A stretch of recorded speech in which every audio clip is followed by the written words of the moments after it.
Sintonizas María Visión Radio. Esta noche voy a saludar con paz y bien a un gran invitado. Me complace recibir a Padre Martín Carvajo Núñez, sacerdote franciscano. ¿Cómo está usted? Muy buenas noches, Padre Martín. Buenas noches, un gusto poder saludarles.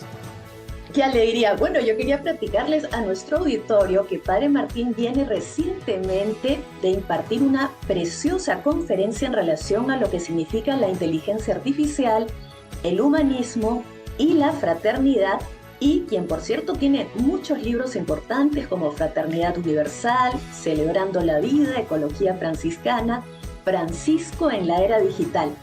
Pero bien, Padre, luego de darle esta cordial bienvenida, platiquemos un poquito sobre lo que significan estas 4 grandes revoluciones donde se manifiesta, como bien cita usted en esta reciente conferencia, la presencia de la inteligencia artificial en nuestros días, con sus aspectos de bien, pero también al mismo tiempo con sus límites.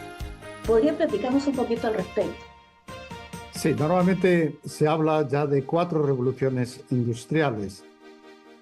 En realidad el ser humano ha usado la tecnología desde siempre. Ya cuando los primeros homínidos usaron el fuego, usaron el cuchillo, usaron tantas tecnologías. Y a veces lo usaron para bien y otras veces para el arte de la guerra. Yo al hablar de tecnología suelo distinguir claramente entre la dimensión antropológica y la dimensión técnica. La dimensión antropológica cambia muy poco. O nada, mientras que la dimensión técnica, pues sí, antes tenían tecnologías que hoy consideramos rudimentarias, hoy tenemos hasta la inteligencia artificial, un nuevo desarrollo. Entonces, ¿cuál es la diferencia entre una y otra? Pues la dimensión antropológica nos habla sobre todo de la capacidad que tenemos de usar la tecnología para entrar en comunicación. Es decir, yo pongo 3 palabras juntas. La tecnología es buena, la tecnología nos ayuda, no importa cuál, si pone junto la palabra comunión, comunicación y comunidad. Si la tecnología nos ayuda a comunicar, entrando en comunión y construyendo la comunidad, entonces esa tecnología la estamos usando bien, nos está ayudando. Sin embargo, si nos lleva a la depresión, nos aísla o nos separa de los otros, entonces nos está haciendo mal, porque somos personas intrínsecamente sociales y somos felices cuando entramos en relación. Por eso creo que independientemente de la tecnología de que hablemos y del tiempo en que estemos, es importante tener en cuenta esta distinción.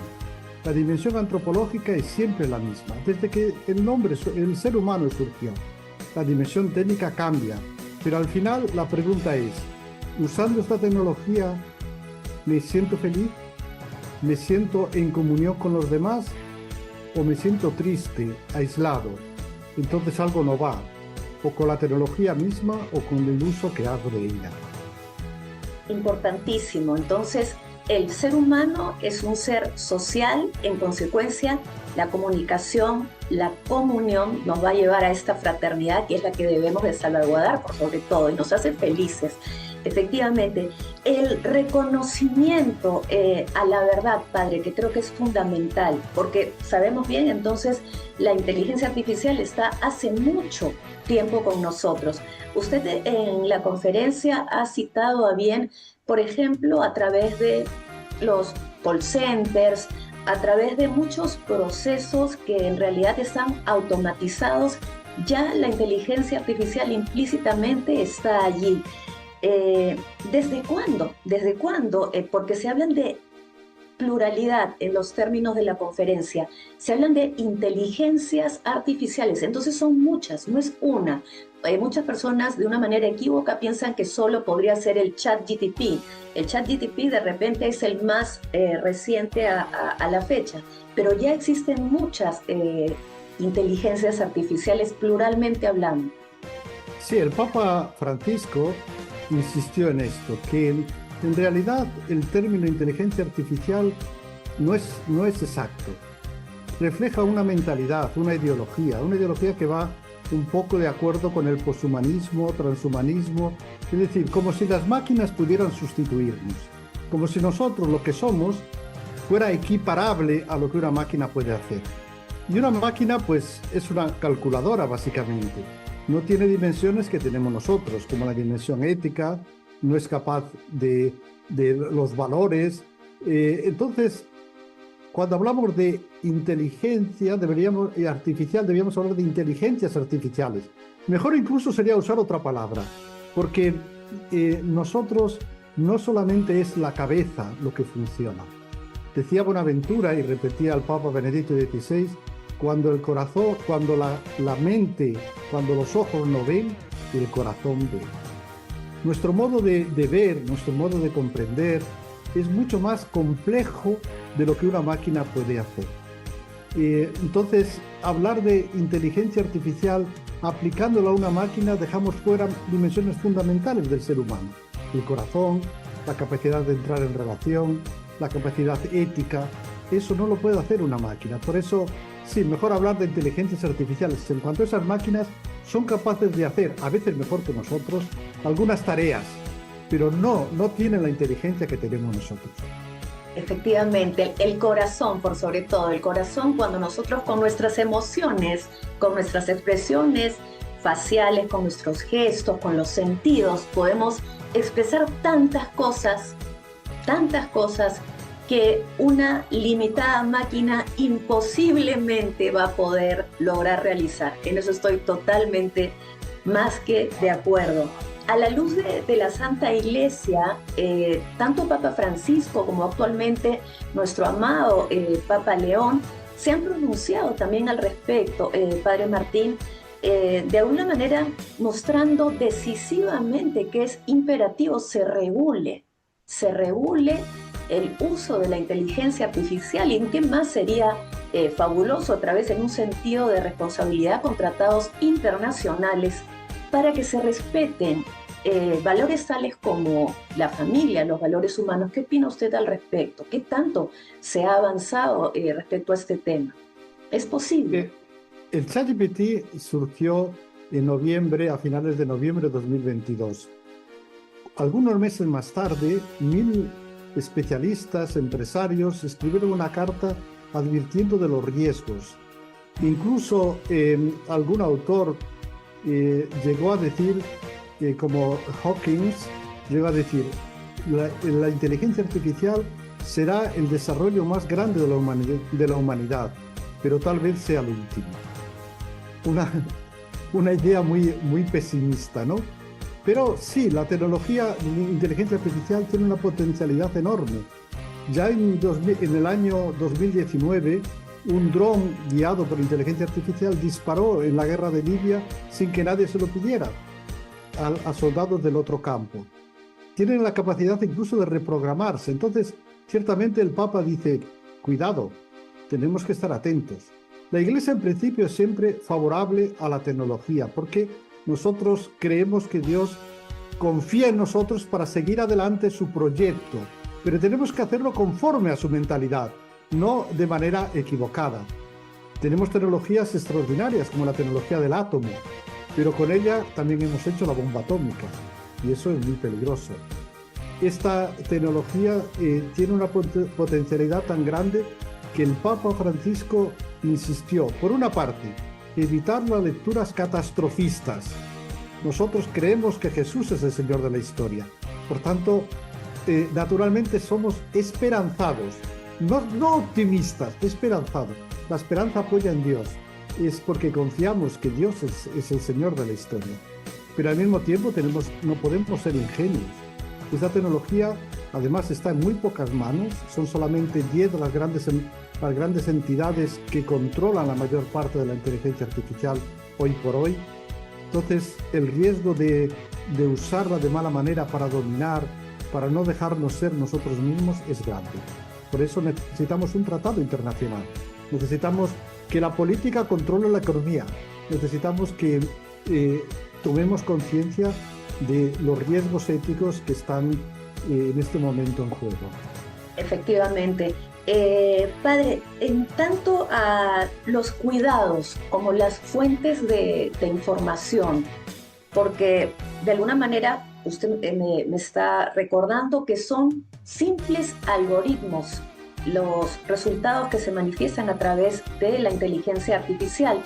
También pueden surgir algunos mecanismos en tanto a prevención, porque muchas veces la protección viene después, ¿verdad? Primero hay que prevenir. ¿De qué manera estar prevenidos?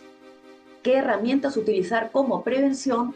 Y en consecuencia de estar prevenidos, pasar a esta segunda fase de protección como usuarios. Por sobre todo yo pienso en nuestras personas más vulnerables, que son los niños, nuestros mismos jóvenes que de repente por curiosidad caen a la búsqueda de información mucho más allá y pues pueden estar en peligro. Y de la misma manera las personas mayores, ¿no? Entonces, ¿qué cuidados han de tener con lo que respecta a la recopilación de datos que citara usted recientemente en la conferencia respecto a los datos de rutina, ¿no? Eso yo creo que es muy, muy sensible ante estos descuidos y las consecuencias. La información que está expuesta y que luego pueden haber muchos sospechosos, porque ¿cuántas veces instituciones mismas son vulneradas, padre, y se presentan fraudes porque no se han dado los mecanismos necesarios, tanto de prevención como de protección simultánea, ¿no? Sí, como la inteligencia artificial tiene mucha capacidad para recoger datos y entrecruzarlos, datos de todo tipo, entonces el riesgo de manipulación es muy grande. Yo he estudiado 65 códigos deontológicos del periodismo para ver cómo los profesionales de la información, tanto en la radio como en los periódicos, afrontan los retos. Y ahora con la inteligencia artificial, esas soluciones que ellos habían dado, a mi modo de ver, han quedado ya bastante obsoletas. Porque, por ejemplo, para proteger a los niños con frecuencia, en las fotos que publican, le pixelan la cara para que no se sepa quiénes son. Hoy con la inteligencia artificial eso fácilmente se vuelve a reconstruir. Vivimos en casas que son inteligentes, lo que le llama la Smart House, donde tantos aparatos nos facilitan la vida, como Alexa, como instrumentos inteligentes, pero recogen también información.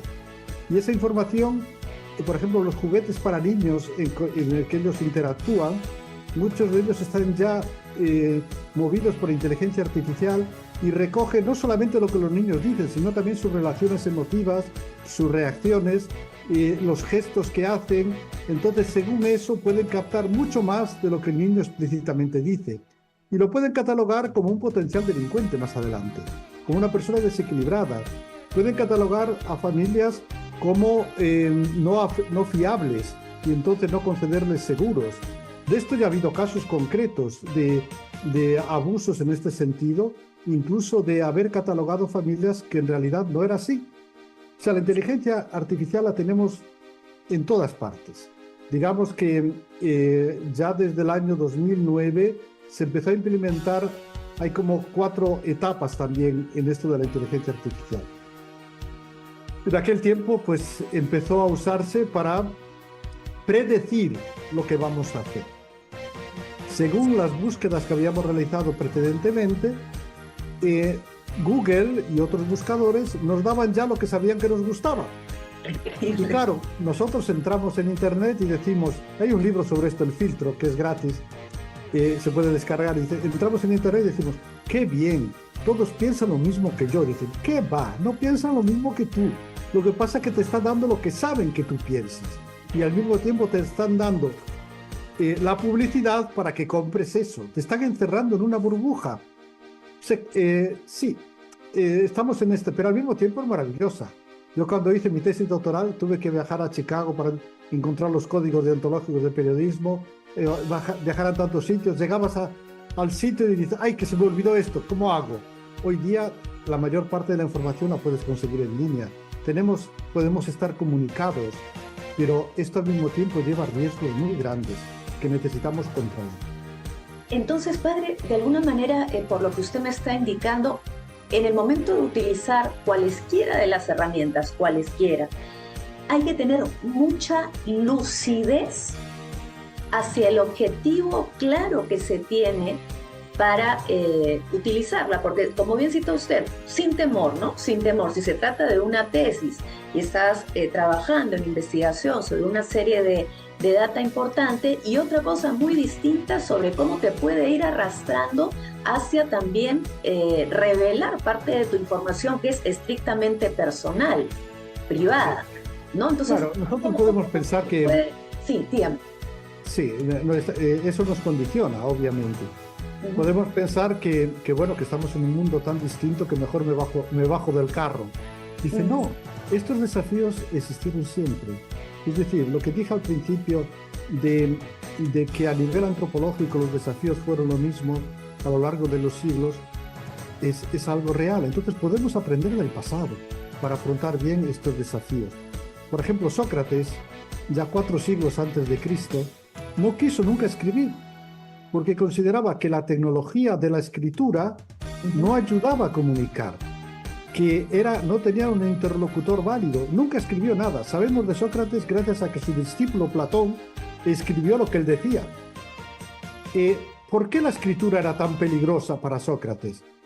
Pues por eso, porque en lugar de comunicar, nos hacía personas sin memoria, nos hacía superficiales. Si vemos algunas de las afirmaciones de Sócrates, diremos, ¿pero estaba hablando de la escritura o estaba hablando de la inteligencia artificial? Porque es que se aplican casi literalmente. Pero hemos usado la escritura tantos siglos y nos ha ayudado. Así que era una tecnología que él rechazó.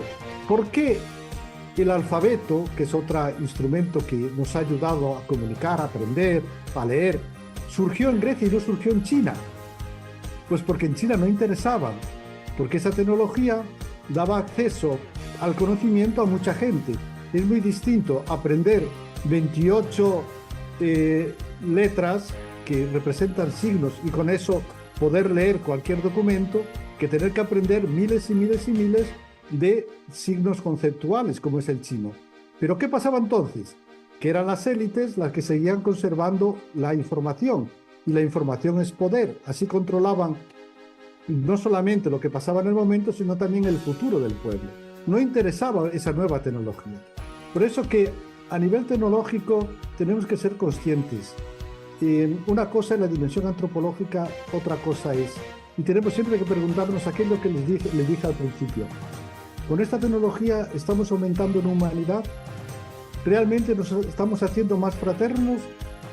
Hay estudios que hablan de que los que usan mucho la televisión, los medios, también las redes sociales, que son menos empáticos, terminan saturándose y no sienten compasión. Entonces, esta tecnología no está funcionando.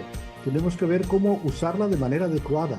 Pero no hagamos como Sócrates, usemos la escritura, pero bien. Por supuesto, hay que comunicar, hay que escribir y sobre todo hay que estructurar, porque si algo quería platicarle, padre, para poder despedir este primer enlace en el programa y continuar charlando, por supuesto, tan satisfactoriamente con usted, es la importancia inclusive cuando tenemos esa facilidad de estructurar conceptos, contenidos, el hecho de escribir, de pensar, ¿no? Que todo viene desde el pensamiento humano, ¿no? Y eso se transforma en oraciones, en una preciosa bibliografías, en fin, una serie de conceptos que podemos desarrollar, articular gracias a tomar lápiz y papel, como le gustaba tanto a Papa Francisco, redactar una carta a mano y saborearlo también de esa manera, ¿no?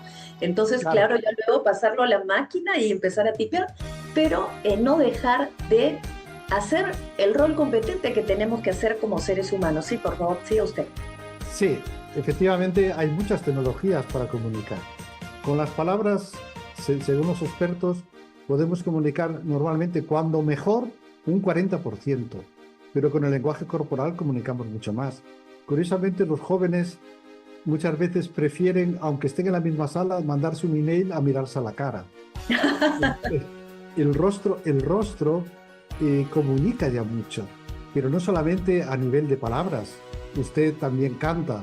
La música es un medio extraordinario de comunicación. Cuando hacemos ejercicios espirituales nos vamos a un lugar bello, porque la belleza debe ir unida siempre a la bondad y a la verdad. sin belleza no es posible llegar a la verdad, ni tampoco a la bondad. Las tres tienen que ir juntas. Por eso que el comunicar, es decir, el llegar a la comunión y construir la comunidad, tenemos tantos modos de hacerlo y tenemos que ayudar a que nuestra generación sea una generación fraterna, una generación sabia, y sabia va unida también a sabor, a saborear.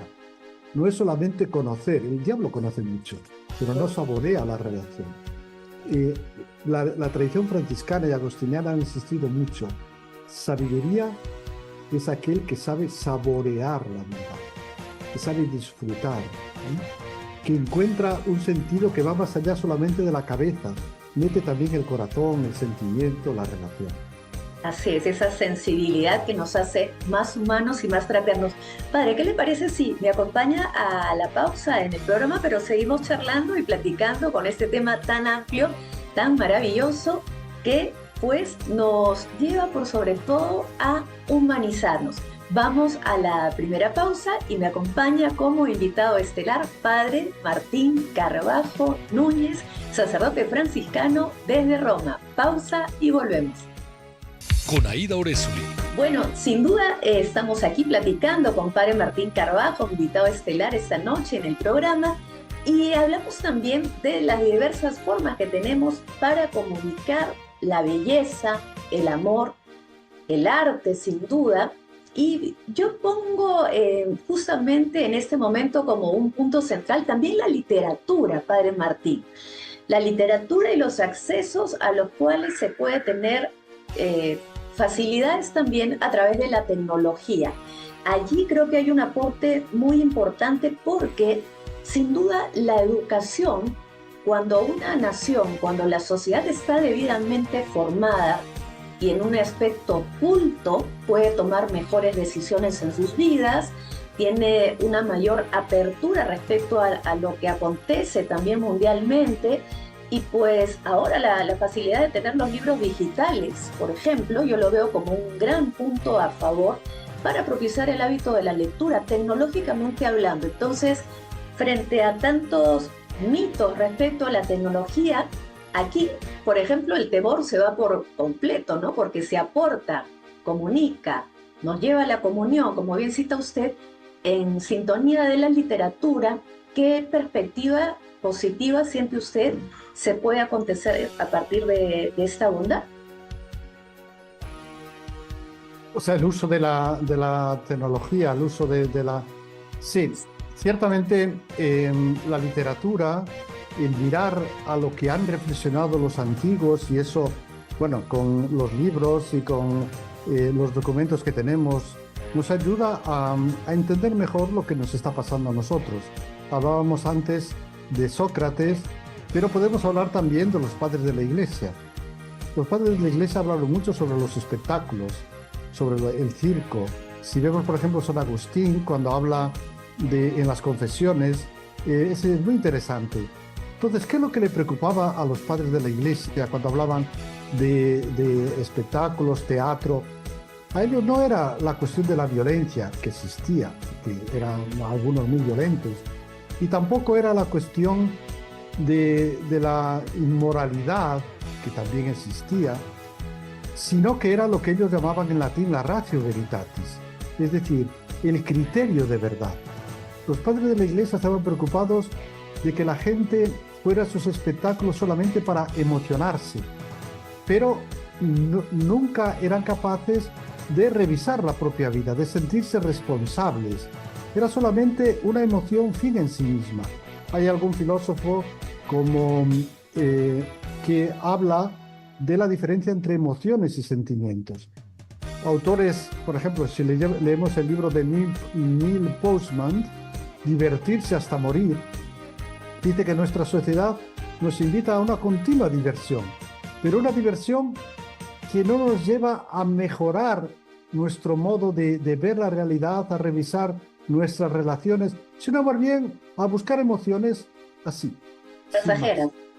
Pasajeras. Entonces, el leer, el ver cómo los padres de San Agustín, Tertuliano, San Juan Crisóstomo, veían estos espectáculos, nos dice, pues yo también ahora, cuando uso la inteligencia artificial o cuando uso el cine, hay películas que parecen muy bonitas porque te hacen llorar. Lo que los franceses dicen, trompe l'œil, te rompen el ojo, echas a llorar. Pero al final dicen, ¿qué dijo? No sé, pero me emociona mucho. También podemos hacer homilías que emocionan a la gente, pero que uno no se sienta. Y ahí, padre, ahí hay un tema de mucho cuidado, ¿no? Si no tenemos esa capacidad de retención, te dicen, bueno, estoy feliz, pero no sabes de qué. Y no han pasado ni fracción de segundos o ni de minutos. Eso yo creo que es preocupante, porque ahí la cabecita no está reteniendo, algo está pasando. Algo pasó, claro, que la comunicación no llegó, claro. Sí. Sí, es que cualquier arte, la música, la pintura, el cine, tiene que ayudar a que el espectador entre en la narración. Jesús con las parábolas invitaba a esto. O sea, la parábola es una narración que te invita a entrar porque conoces un poco la historia, son cosas que acontecen cada día, pero al final, ¡pum!, una conclusión que no esperabas. Y entonces esa conclusión sorpresa te dice, entonces me ayuda a pensar. Tenemos que ser como Alicia, entrar en la narración. Entonces, tanto la inteligencia artificial como cualquier otro tipo de tecnología nos tiene que ayudar a esto. Y para eso el leer, el ver, el contemplar es importante, porque eso nos ayuda a ver dimensiones que a lo mejor no habíamos pensado. Pero si nos quedamos solamente en emociones, pues eso termina vaciándonos, no sabemos para qué. Exacto, ver, contemplar, y claro, en las artes escénicas, definitivamente en aspectos dentro de la tecnología, como iluminación, como gráficamente, estos recursos embellecen muchas veces lo que es la proyección, por ejemplo, lo que es circense en los espectáculos, en fin, en el cine del mismo modo, pero cuidado, no pueden reemplazar a un actor auténtico por un personaje, por un actor creado por inteligencia artificial. En realidad es completamente, no pueden competir porque es algo prefabricado, ¿no? Sí, ¿alguna opinión al respecto? Yo he invitado muchas veces, incluso en alguna reunión que tuve estaban presentes obispos, a potenciar el papel de los guías que enseñan las catedrales, que enseñan los museos. A veces se entretienen en historias, en fin, que no tienen mucho contenido, pero esa es la vía pulchritudinis, es decir, es como el patio de los gentiles. Mucha gente hoy no tiene contacto con la fe, no cree, pero le gusta el arte, le gusta visitar esas obras que reflejan la vida de fe de mucha gente. Si el guía es cristiano, si el guía es capaz de usar esa vía para introducir en la experiencia de fe que dio lugar a esas obras, ese es un modo de evangelización muy potente, que no es impositivo, es una forma de evangelización que entra a través de la parte emocional, emotiva nuestra, te ayuda después a reflexionar, porque en realidad cualquier reflexión ética empieza siempre por algo emotivo. Cuando nos sentimos mal después de ver una película, por ejemplo, si reflexionamos y compartimos, diremos, mira, claro, es que había esos valores que estaban allí implícitos y por eso me sentí bien o me sentí mal.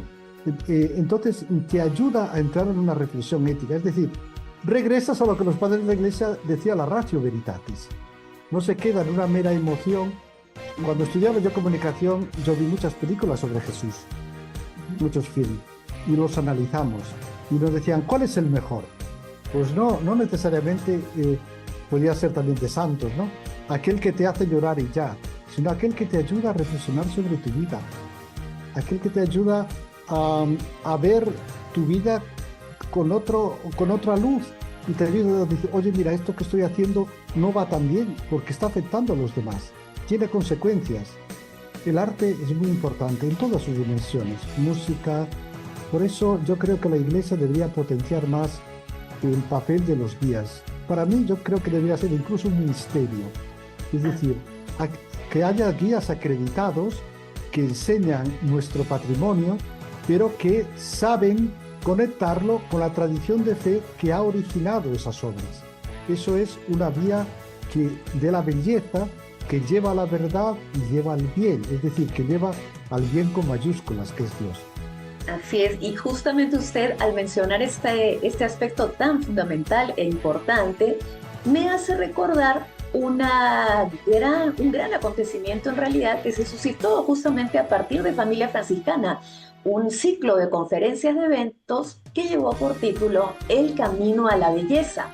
Usted se acordará, El Camino a la Belleza, que fue una iniciativa de nuestro querido padre Francisco Morales en Ciudad de México, desde lo que fue el Museo Franz Mayer.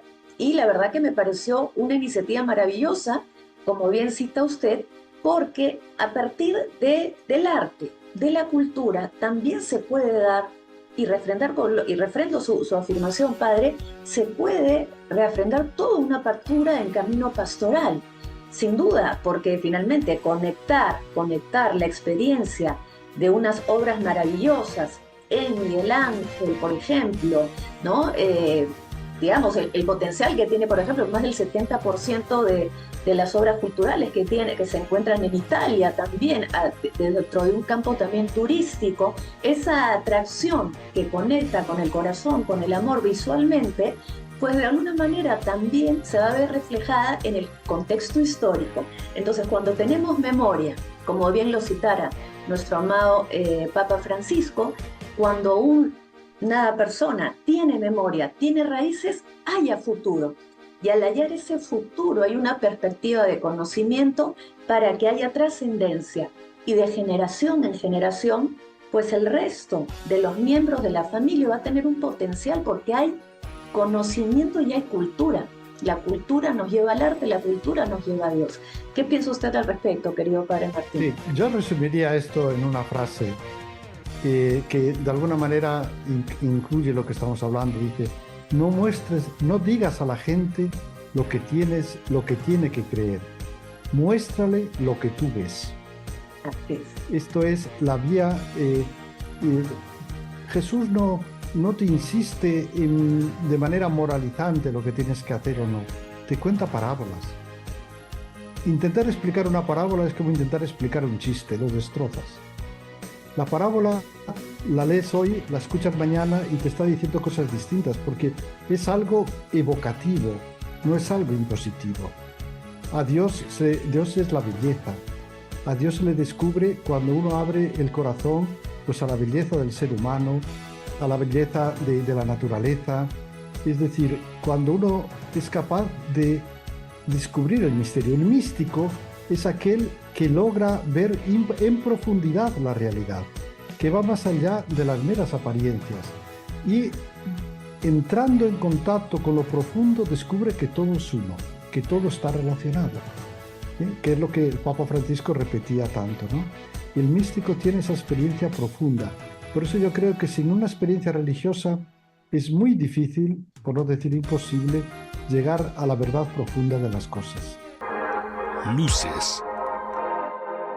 Cámara. Misión.